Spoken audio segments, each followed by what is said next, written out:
Hey everyone, just had to jump in real quick to comment on some news today.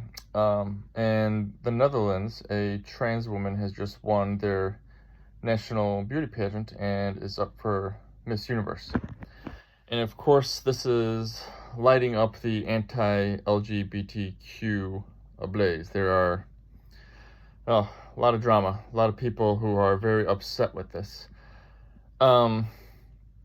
I obviously think it's very cool that these kind of barriers are being broken.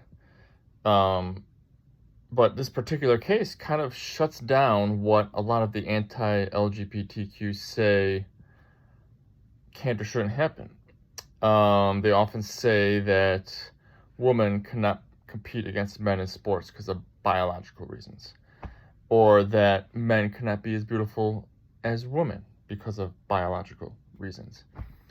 But we just saw a case, we're seeing evidence of this not being true, and they're still freaking out about this. I mean, the fact that a trans woman can beat out other women in a beauty pageant kind of shows, hey, maybe culturally your ideas are very outdated, and that culturally speaking, women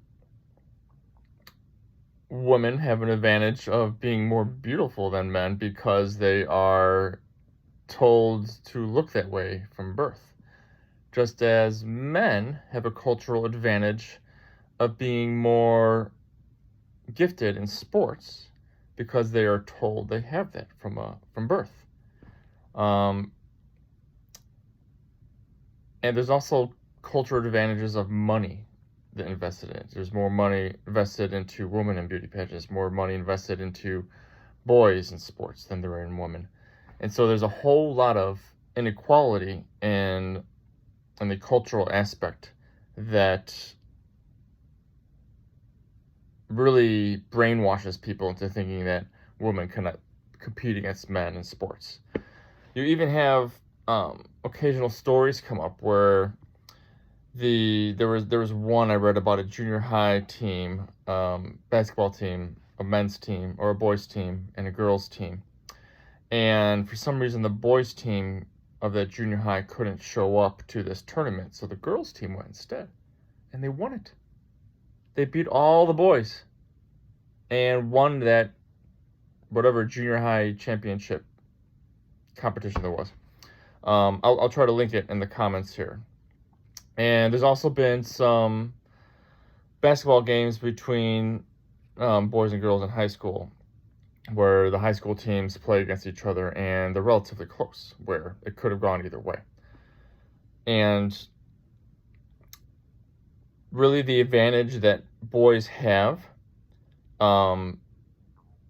is mostly culturally driven, where they're told that because of their physicality, they're better. Even though we see in men's sports less physical people being better than other people in their field. Like, look at Pat Mahomes. He's not a huge quarterback. He's not the fastest quarterback. But he uses, I guess you would say, his brains, hard work to get to his level. Because, I mean, there's a history of quarterbacks that had better arms, that were faster, that did not reach to his level. Look at Jose Altuve in Houston. He's one of the shortest guys in the majors, and he hits for power and he hits for average. There's basketball players who defied odds. I mean, look at like Muggsy Bogues, there's Spud Webb, there's a whole bunch of guys that are too small for their position, but they succeed because they practice more. They tried harder. They maybe had a better upbringing and were told that there should be no boundary for you to succeed against people that are bigger than you. I mean, baseball is just riddled with unathletic men that are succeeding. So there's no reason why a woman who's a peak athlete can't succeed in baseball.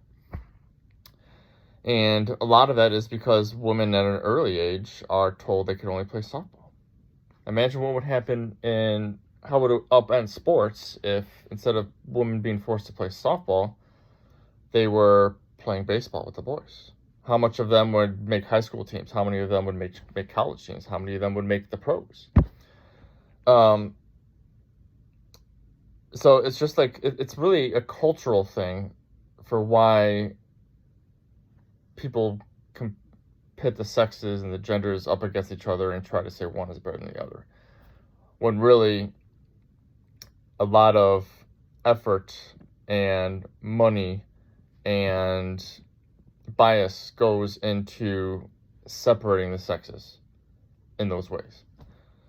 Anyways, that's my cultist heretical druthers today about how the world culture against trans athletes, trans beauty pageants, really is based on people's misconceptions that are driven into their heads at birth that really just aren't true when they bear out, when things happen in real life. All right, see you guys later.